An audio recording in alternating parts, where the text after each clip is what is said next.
Next हम जा रहे हैं वो ये बड़े हनुमान जी के दर्शन के लिए हम जा रहे हैं।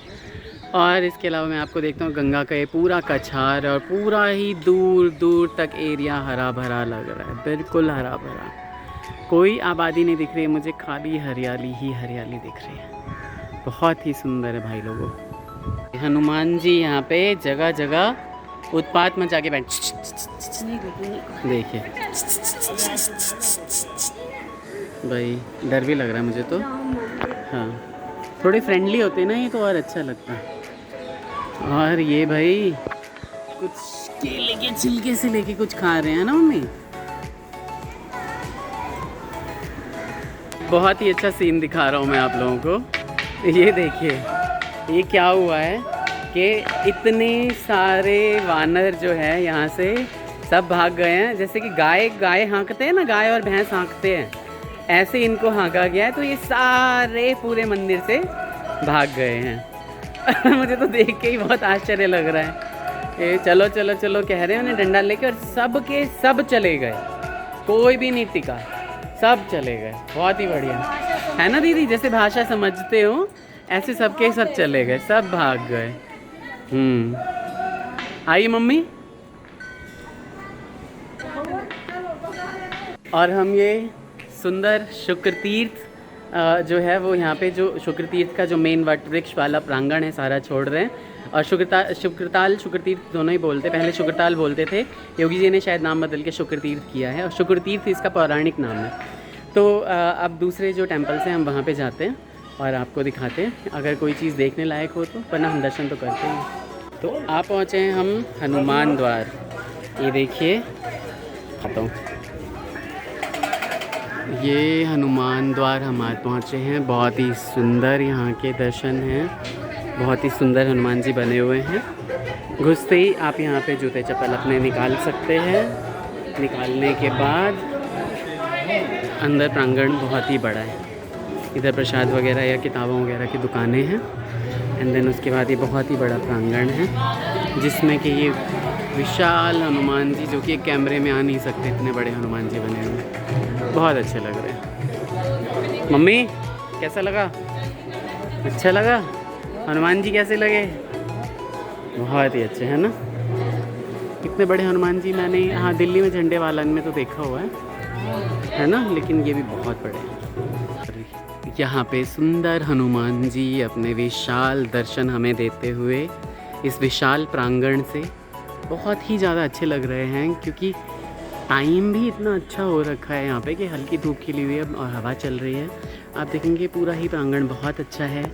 यहाँ पे एक तरफ अन्न क्षेत्र बना हुआ है जहाँ पे आप दान दक्षिणा देके और भोजन कर सकते हैं। इतने ही सुंदर श्री सूर्य नारायण के दर्शन आप कर पा रहे हैं the Thakur family vlogs Mithila and cook and vlogs with Jha, दोनों चैनल्स के माध्यम से। भर भर के अपना प्यार और आशीर्वाद दीजिए। देखिए कितने ही सुंदर लग रहे हैं। मैंने इतनी सुंदर छवि के सूर्य नारायण कहीं पे नहीं देखे आज तक। बहुत घूमा हूँ, बहुत दर्शन किए, बहुत तीर्थ स्थान पे गया हूँ, लेकिन बहुत सुंदर है, अप्रतिम है, बिल्कुल बहुत ही सुंदर। मैं आपको बताऊं कि यहाँ पे ये पूरा प्रांगण ही बहुत अच्छा है।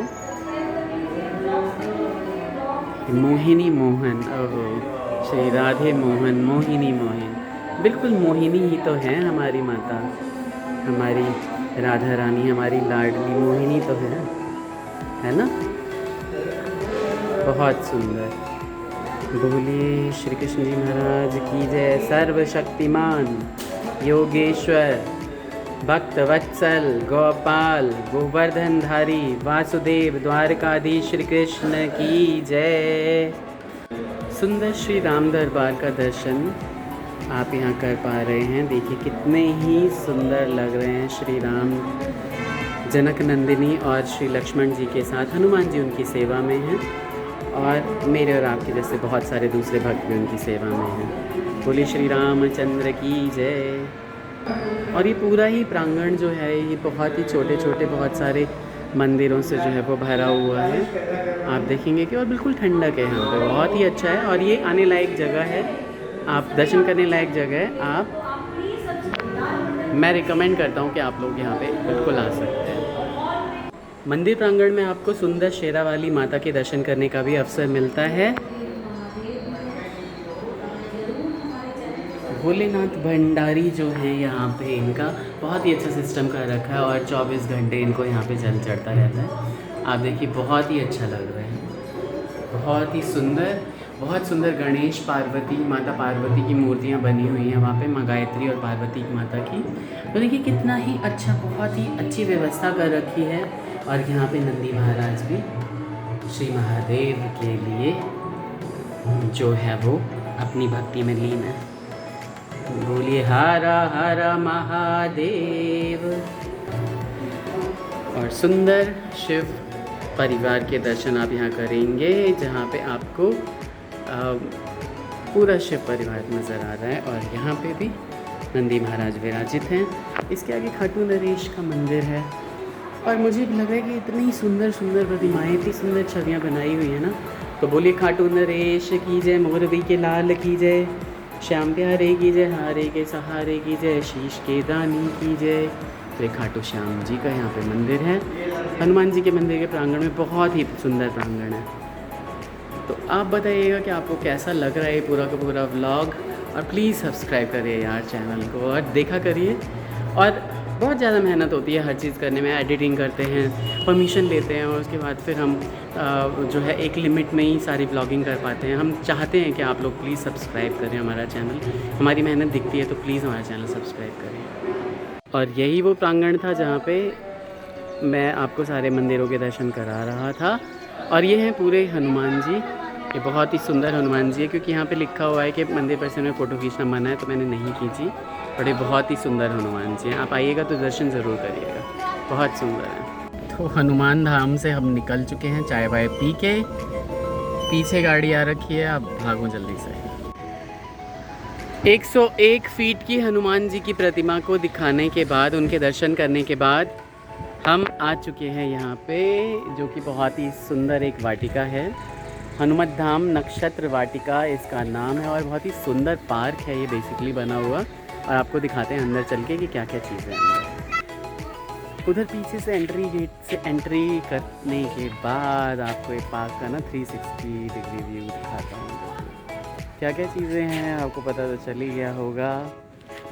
देखिए पीछे बहुत ही प्यारा, बहुत प्यारा अच्छा हरा भरा नज़ारा है यहाँ पे, दिखाता हूँ। एंट्री गेट के सामने ही बिल्कुल एक ये गोलाकार से पार्क में यहाँ पे देवोदेव महादेव बैठे हुए हैं, बहुत ही सुंदर मुद्रा में बैठे हुए हैं यहाँ पे। और बहुत सारी मूर्तियाँ वगैरह बनी हुई हैं, ग्रीनरी है। और जो यहाँ पे चलने के लिए जो वॉकवेज़ बने हुए हैं ये बहुत ही अच्छा है। फ्लावर्स वगैरह लगे हुए हैं किनारे किनारे पे, बहुत ज़्यादा ग्रीन है हर चीज़। एक यहाँ पे मोर मैं दिखा रहा हूँ आपको, ये बहुत ही ज़्यादा सुंदर है मयूर। हालांकि सारा सीमेंटेड है, कुछ ऐसा ग्राफिक नहीं, लेकिन फिर भी बहुत ही अच्छा लग रहा है यहाँ पे। और काफ़ी सारे लोग आते भी हैं यहाँ पे दर्शन करने के लिए। भाई चल रहा है इधर मेरा। आगे बढ़ने के बाद, थोड़ा सा आगे आने के बाद यहाँ पे एक हट सा बना हुआ है जहाँ पे कुछ जानवरों की मूर्तियाँ लगी हुई हैं। और अच्छा, बहुत ही अच्छा पार्क है। पीछे मैंने देखा लोग बहुत रील्स वगैरह बना रहे थे और एंजॉय कर रहे थे। यहाँ पे एक कदम्ब का बहुत ही बड़ा सा पेड़ है, देखिए कदम्ब का ही है ना ये। हाँ ये कदम्ब भी है, बहुत ही प्यारा। और इसमें जो फल आते हैं ना गांव पे, तो इसकी चटनी भी बनाते हैं लोग।